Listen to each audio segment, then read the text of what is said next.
Welcome to Dr. Dad. I'm your host, Becca Racinos. I'm a clinical therapist by profession, but a daughter by birth. Every episode, I will be sitting down with my dad to get 60 plus years of wisdom and life lessons out of him. So, enjoy. How are you doing today, Dad? I'm doing good. Looking forward to doing this podcast. Initial thoughts and feelings. What has been the overall feeling today? The overall feeling today is busyness. Is that a feeling? Yeah, maybe. No, I don't think it is. How does busyness make you feel? Busyness makes me feel like I've accomplished something. Okay, so productive. Is that a feeling? And it also wears me out. Okay. Weary, exhausting, tiring. Exhausting, yeah. Mm-hmm. And it also gives me joy. Okay. Because I feel like I did something. I accomplished something. Were you busy at work or home stuff? I was busy mainly at work today. Okay. A lot of stuff. A lot of meetings. Can't talk about. Okay, cool. Not a lot of meetings. I mean, though. I can't talk about my work either, That's so right. We're both bound by confidentiality in some way, yeah. which is so good. I love confidentiality. Me too. I don't know why that is relevant. But we are finishing up season 1 of Dr. Dad podcast.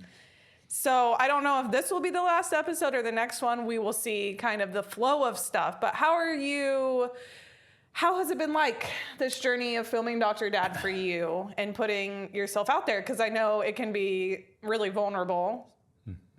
For me, I feel like I don't want people to. I hate hearing myself talk. So how has this process been for you, releasing this podcast during the first season? Yeah, I would say one thing it's been is awkward. Yeah, it is awkward. It is awkward because I don't really like you said, putting myself out and talking about myself or talking about maybe accomplishments or whatever. That's just not my MO. Yeah. So awkward, but the other side of that is if it's valuable to people, then I want to be part of that. Mm-hmm. I mean, I think all of us are figuring out what we're going to be when we grow up. And maybe for me, I'm going to do more teaching, different things like that. I think you are. So, yeah. And I would say the same thing, awkward.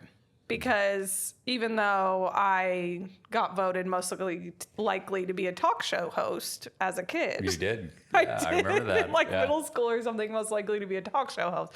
So in some ways, I'm living my dream. But in other ways, I also just hate the sound of my voice. And your voice sounds great. I cringe watching videos of myself. Yeah, I do too. I lay awake thinking about things I've said and overthink them. And so awkward, but also it's been really cool to see how people have responded, really encouraging. And I don't know, it's just been fun. I can't wait for great-grandchildren to watch these things. And that's really the reason why I said yes, is because you said, man, I want your children, your grandkids, Josh's children, grandkids, and great-grandchildren to hear your voice. Me too. And so I thought, yeah, because none of us want to be forgotten. No. But if you look at history, all of us are eventually forgotten. Yeah. Unless books are written about us or whatever. Now we have the joy of having video. Now it seems like everything's on video. So when, for instance, your grandmother died a year and a half ago, all you got to do is look at videos to hear her voice. A lot of people can't do that. So in some ways, the influence of that person slowly fades, and maybe this will help both for you and I, that our voice would continue on. And I agree. That's if no one ever watches this, that's fine with me. I just want this to be passed down generation to generation to generation. Me too. If our children down the line can relate to any of it. But I also think that it's just been so fun to have these conversations. And it was unexpected because I would say the idea of this podcast was to hear your life story, just to hear your stories. And then you have so much knowledge, wisdom on leadership, ministry, life, that it kind of turned into a multifaceted, all the life lessons in every area. And I think that is so awesome. That not only is it your life stories, but also really good information because you're a doctor of leadership. So you And I'm know a little old. bit about something in leadership. I've been around for a while Yes, too. the wisdom is so rich that it's not just for telling stories, but also there's so much people young in ministry can learn as they're raising kids can learn. There's so many things that we can learn from you. And my heart is that, hey, there's nobody perfect out there. So unless you're perfect, we always need to learn. And hopefully there's something we say in this podcast that people can learn, people can find valuable. As we say all the time, chew the meat, spit out the bones. If something doesn't apply to you, then that's what it is, because all of us have to be practitioners of Yes. not just theorists. And we talked about that in the very beginning. But that's what my hope is, if it can add value to someone's life. It seems like there's few people that have said, hey, this has really been good to hear. And so I guess that's what we want to be like. I mean, we want to have that kind of influence. Yeah, and it's been so fun to just hear these stories and hear what you've learned, because although I watched it growing up, I don't think I had the vocabulary to be like, so Dad, tell me some of your life lessons back then. Or maybe you did without me even noticing, and I was just annoyed or something. But this episode, I know we've talked about a lot of what you've learned in the past, which is amazing. But now I kind of want you to start thinking about the future, start dreaming, because you said, I'm going to use your own words against you, 60 to 70 most productive and effective. You use those two words, years of your life. And then the second are 70 to 80. So I am, from that data, I am here to say, you're going to do something amazing with your life still. I feel like we hear that as 13-year-olds maybe going to college. It's like, I cannot wait to see what you're going to do with your life. But I want to say that to you as a 64, 65-year-old, 65. Soon to be 65. Your life, your most productive and effective years are ahead of you. So what are you dreaming? What do you dream? I mean, what does it look like to kind of picture what's next for you? Yeah, well, first of all, I want to say, because it's a living example right in front of us right now, Nala, life isn't about you, and this podcast isn't about you. And the reality is, our life's not about us. Yeah. And so go ahead and go lay down, Nala, because Nala, it's sit. not about you. But with that said, yeah, I mean, research says between 60 and 70 is your most productive years. You also said effective. What? You also said effective last episode. I said effective, but I wish I would have used the word productive. You said both. I said both, yeah. But I don't know that it's productive because of what you do. I mean, I have a job. I'm going to do that job until it's time to be done with that job. I'm also a professor. I'm going to teach. I think that both of those, my day job and my job teaching college students, I think they're productive. But I don't know that the productivity in this stage is about what you do to get a paycheck, but the influence you've had and who you are instead of what you do. And maybe why it's most productive is you come into who you are. And that sounds strange, because you think productive, well, that means you're going to produce something. And maybe that's true. Maybe there's some production left. But to me, man, if I can give something to my grandkids and my kids and those who follow me, to the leaders that would look to me as a mentor or whatever, that's more than what I do. That's something I leave. That's something that is tangible, that has influence. So again, production doesn't necessarily mean producing, but I think it has more to do with the way you've lived, and now you've come into who you are. Does that make sense? How would you say that differently? Yeah, I would say now it's about what you pass down. Yes. What you have platformed for people to step on.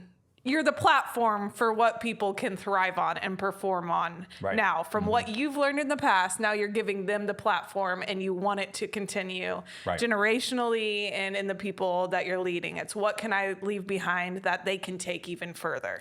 Yeah, and so with that, maybe the most productive part isn't about you producing, it's about you helping others produce, which is actually more productive than you doing it by yourself. Yeah. Because it extends to generation.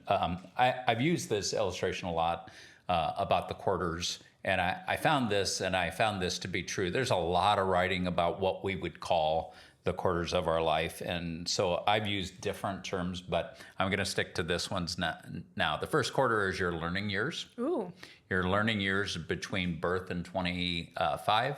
Second quarter is your building years between 25 and 50. Your third quarter is your investing years. This says between 50 and 75.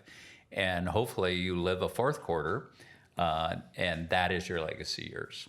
So again, thinking about even your third and fourth quarter, according to this person that wrote this, your investing and legacy years. So that's why research says between 60 and 70, most productive years, 70 and 80, your second most productive, and 50 to 60, your third most productive. And I think it goes right along with the quarters. I also like to think of my life in thirds. And to me, I'm in the third of my life. And that's somebody about 55 years old and above. And certain things that happen when you're 55 and above that really lend to this legacy stage of your life. So, yeah, I think this is really rich what you're saying. And I want us to go a little bit further because, when you're starting out in your 20s, you need money. You need a job. You're building that job. You can't really have time to dream because you're just trying to make money to provide for yourself and for your family. So there hasn't been this opportunity to dream where money is not necessarily the main priority. And so then you get into these older years, 50, 60, and just like you were saying, like, this is how I get my paycheck. This is what I do. This isn't what I'm dreaming about or what I'm passing down, but this is what I do, and that's great. But now you have this time and this financial freedom to dream, to pass on the legacy, the investment. So practically, I want you to take this down a notch. What do you think the next 20 years of your life you will practically do to invest and to create this legacy that you're talking about? What does that look like? Yeah, well, hopefully I'll have more opportunities in my day job to Let's invest. dream. Think big. Yeah, Now you can to dream because you do work, but let's dream. And I would say for me, probably what gives me passion is helping leaders and churches thrive. I believe that one of the things that God is doing today is revitalizing the church. And so if I can help leaders and churches who are in church work thrive, man, I would love to do that. If I could help leaders continue to grow in health so that they're leaving a legacy. And I don't know what that looks like. That could be in teaching, that could be in consulting. I like to write. I like to develop. I'm developing a master's degree class right now that I'll be teaching this next spring on ethical leadership. And so I love doing, so that would be some of my dreams. The other part of dreams is I want the flexibility to travel. Yeah.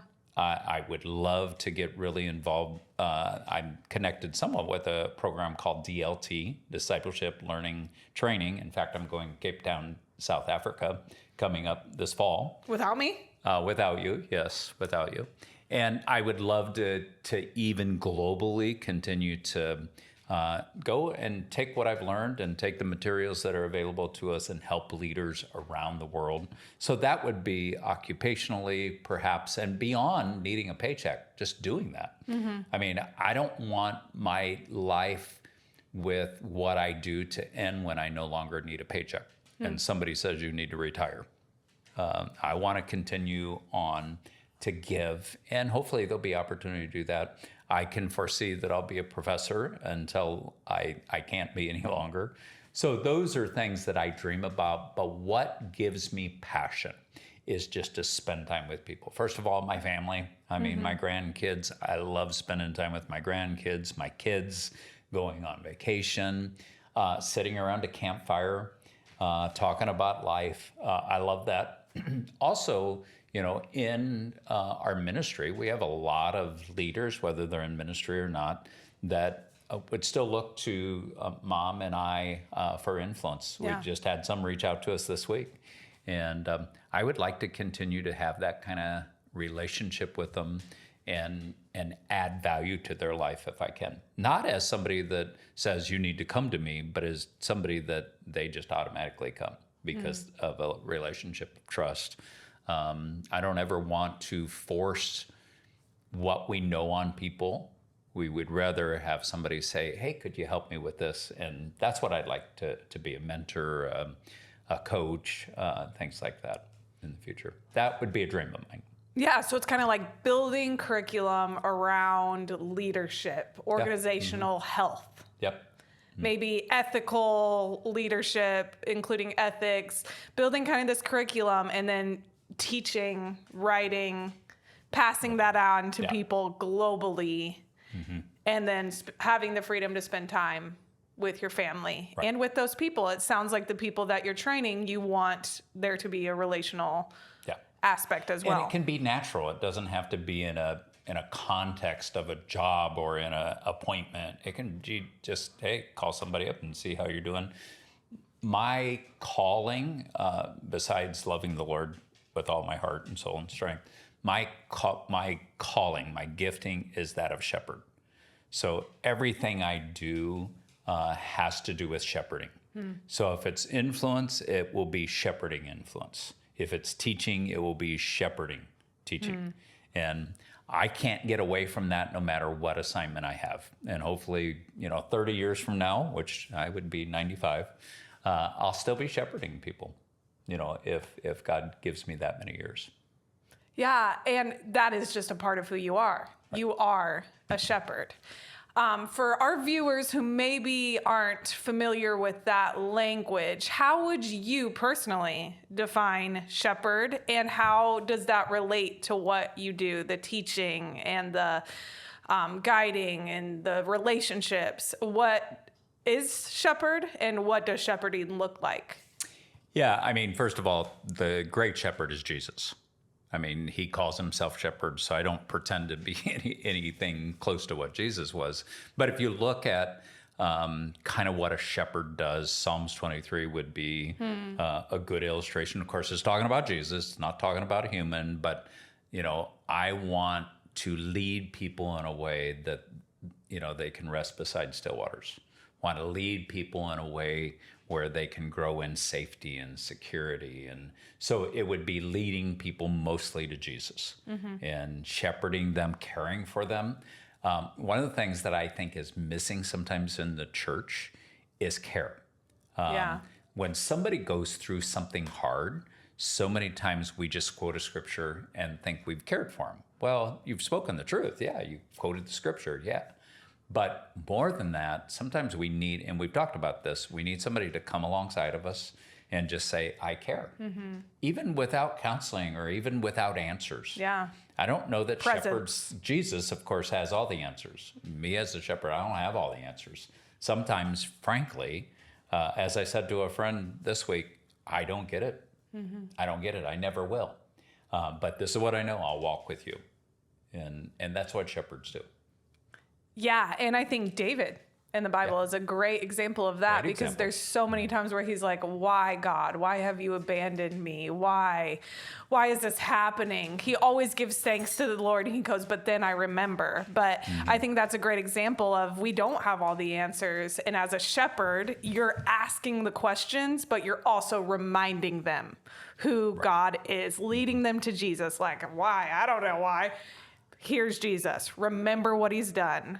Shepherding is caring, and asking, but then guiding back to leading, Jesus. Yeah, guiding and leading. Yeah, you don't really have to have the answers or solutions, but you're pointing them to who does, and while caring for them. And do you ever see yourself pastoring a church again? Wow. And second question, do you think your dreaming is for the church organizational world, or is it for any organization? I think it's for any organization. I mean, my first love is the church, of course. Yeah. Organizationally, my first love is the church. Do I see myself pastoring? I see myself maybe in short-term interim roles. Okay. In the future, maybe. Helping a church out, maybe relieving somebody as they go on a sabbatical, things like that. I could definitely see that. Do I think I have another pastorate in me? I don't know. I mean, it would have to be writing on Grace the wall. of God. Yeah, it would totally have to be the grace of God. But yeah, I think, God calls us, God gifts us. And I think those are for both inside the church and outside the church. I think one of the challenges with church people is we think it's all about the church. And God calls us into a community. God calls us to be light in darkness. God calls us to be salt, and decay in a decaying world. So I think our gifts are more, I think I could work for John Deere and still be a shepherd. Yeah, absolutely. I could be a plumber and still be a shepherd. You understand what I mean? It goes into everything you do. It goes into everything. So whether it's working with an organization or working with the church, church again is my first passion organizationally. Education is my second passion because those are the areas that I've served. But beyond that, I would love to have conversation with organizations and leaders of those organizations. And one of the values that I've learned over time is some of the aspects of leadership that we call Christian leadership, for instance, servant leadership. I think it works across the board. In fact, secular companies are coming to see the value of listening, the value of empathy, the value of care. Some organizations, for instance, there's an airline, I can't think of who it is right now, Southwest Airline, their whole motto is we put the employee first. And when you put the employee first, then guess what? They serve unbelievably. Wow. Go to Chick-fil-A, they put the employee first, and guess what happens as a result? Amazing service. When you pull up, they say, "It's my pleasure to serve you today. What would you like?" And I mean, because you've gone to other places before where you feel like more of a pest and instead of a welcome, guest. But I think it's because they're hirelings.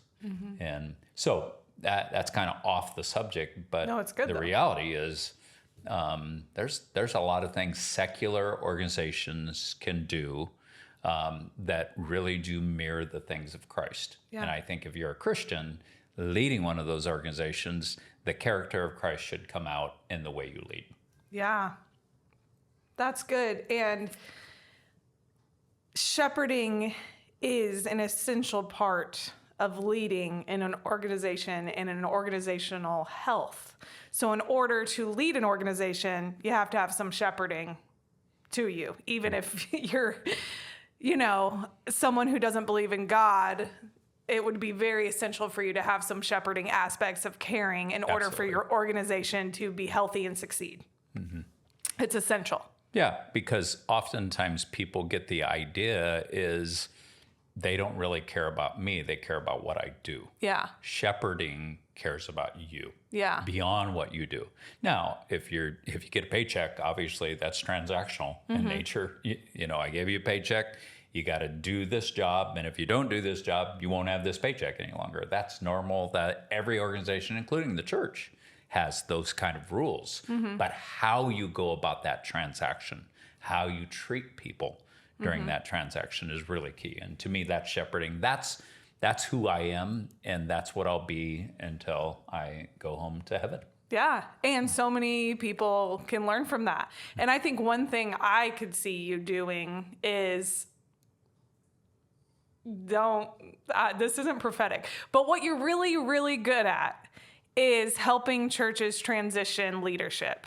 Kind of stepping in and helping them go about it in a way that is shepherding, that is ethical, that, there's going to be some losses that we've talked about in previous episodes, but it's kind of like, how do we deal with the losses and the wins and navigating that challenge, maybe stepping in and having this protocol where you help them transition leadership. Now, dream with me for a little bit. I love that, by the way. Yeah. I love helping. The reality is all of us are transitional. All of us are. I say to every pastor, you are just an interim pastor, even if you're here for 20 years. You're still an interim pastor. Yeah, that's so true. But dream with me for a little bit, because I've had this on my mind. This is scary. I've had this on my mind for a while, and we're just going to dream. We're going to dream big, because that's what we do. Imagine you and I, because we have two skill sets that really are helpful in an organizational setting. So leadership health, ethics and leadership, transitions, that is your expertise. My expertise is mental health, emotional health. And they go hand in hand so well together. So what if we do retreats for organizations and their staffs where they sit through workshops to learn leadership health and emotional health, and then they bring that back to their organization? Like, let's go, I don't know, I'm not a camper, so no camps. Let's say a resort on a golf course somewhere with a pool. All inclusive. And we have an organization or a church staff come, and you're teaching workshops on leadership. I'm even teaching on emotional mental health and how to be, and I think one of my passions is really getting people in the church, because I have a passion for the church too, to understand mental health and the intersect between spiritual health and emotional health and mental health and what that looks like. So teaching and guiding and shepherding through this retreat style. I love that. Thing. Or maybe just like a one-day lunch and learn.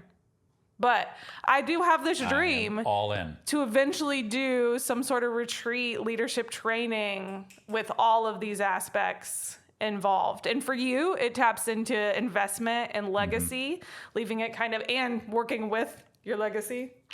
There you go. Leaving it with me, but then also for me, I'm still building. And so this is how I would love to build. So invest and build, and boom, we got an organization, business right there, business plan. Don't know where to start, LLC, but we're dreaming. Here we come. Don't know where to start, how to do this, but we're dreaming. So what do you think about that? What comes to mind as I'm saying that? I mean, that would give me passion. Yeah. That would give me passion. Definitely. And again, as long as it's not at some rustic camp. I was going to say, no camp setting here. Because you don't like that. Your mom doesn't like that. And I don't really like it either. So, but no, I would love that. That would be, and to partner with you would be the highest privilege that I've ever had. Yeah. So let's do it. Okay, let's do it. Take me through. So let's say in 20 years or 30, what does a day, your dream day, look like? What is on the schedule? Is it spending time with friends and family and then going to do a workshop and then meeting with coffee with a pastor, young pastor? Just take me through a dream day of in 20 years. A dream day for me would be a slow pace. Okay, slow. Slow pace. I like slow. Dream job for me would be meeting with, like in the morning, having significant conversations and casual conversations, but significant with people. Dream job for me, or dream day for me, would end the day with a meal with my family, spend a lot of time with the family. And a dream day for me is to watch the Cubs beat the Dodgers. What are you eating? Steak. Go big or go home.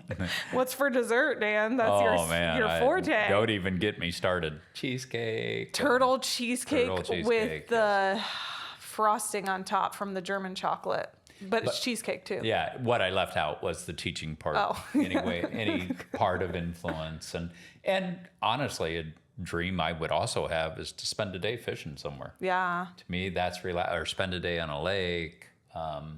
I think it's important to even say here, when we look at influence, listen, that doesn't mean you have to be a human doing and wear yourself out in this stage of life. Mm-hmm. Enjoy life. Yeah. If you have some enjoyment, enjoy life. That's why I watched Chicago Cubs baseball. Mm-hmm. I enjoy it. Even when they lose, I enjoy it. But enjoy life. Yes. Life's too short tonight. Yeah, and I'm going to switch this last question because we're looking forward. Yes. We're not looking back. Mm-hmm. So you can't really tell your grandchildren and great-great-grandchildren what you've learned because you haven't entered this season yet. Mm-hmm. You're still in the third quarter. So what do you hope you'll learn, grasp in this next season? What do you hope for? That is really a great question. I hope that I'll learn more about Jesus. I hope that I'll learn more about what it's like to know him. As the Apostle Paul said, I want to know Christ. You would think he would know him a lot. I would think that would be number one in my life. Number two, what I would know, I think continuing to grow in knowledge. There's really key to success, or not success. There's key to mental health and about everything we do to continue to be a lifelong learner. Mm-hmm. I like to learn, and I like to face difficult problems and find solution for them. So I hope I have opportunities to do that more. I hope I learn more about leadership transitions and losses and pain. I hope I become better at sitting with people in their pain instead of trying to fix it. I hope I learn how to do that. I'm still struggling with that at times. I always want to fix things. So those would be some dreams of the future. What about as a grandpa? As a grandpa, the list goes on. I just want to spend time, to laugh, to enjoy life with them, and to also be a listening ear, whether they're 5-year-old Indy or 2-year-old Addie, or just holding Eveluna, 1-year-old, and just getting to know them and they getting to know me. That, to me, that's the highest privilege of all. What does the sign say? My favorite people call me Papa. We hope you enjoyed this episode of Dr. Dad. If you learned something, great. If you didn't, that's okay. He's got 60 plus years of content. So come back next episode.